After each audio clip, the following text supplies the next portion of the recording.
This course comprises a book entitled Persian Language Teaching. In Persian آموزش زبان فارسی.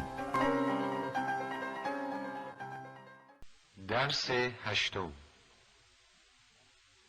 خواستن، دانستن. تمرین 29. بشنوید و تکرار کنید. من میخواهم. من میخوام. تو نمیخواهی. تو نمیخوای. او میخواهد. او میخواد. ما نمیخواهیم. ما نمیخوایم. شما میخواهید.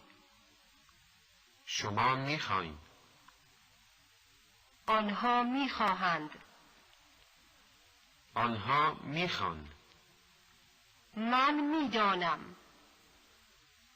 من میدونم. تو میدانی. تو میدونی. او میداند.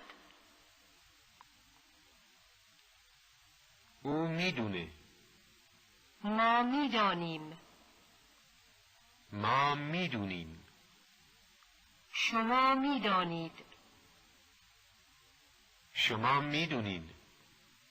آنها میدانند. اونا میدونن.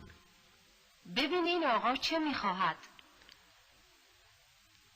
ببخشید آقا، شما چی میخواین؟ ازشان بپرسید چه میخواهند. معذرت میخوام، شما چی میخواستین؟ نمیدانم از من چه میخواهی. خودت میدونی چی میخوای؟ من از هیچ کس هیچ چیز نمیخواهم. هر بار که او را میدیدم چیزی از من میخواست. هر دفعه که او را میدیدم یه چیزی ازم میخواست. تا آنجا که من میدانم او مقاله شما را هنوز نخوانده است. من میدونم که او این بارونی رو میخواد.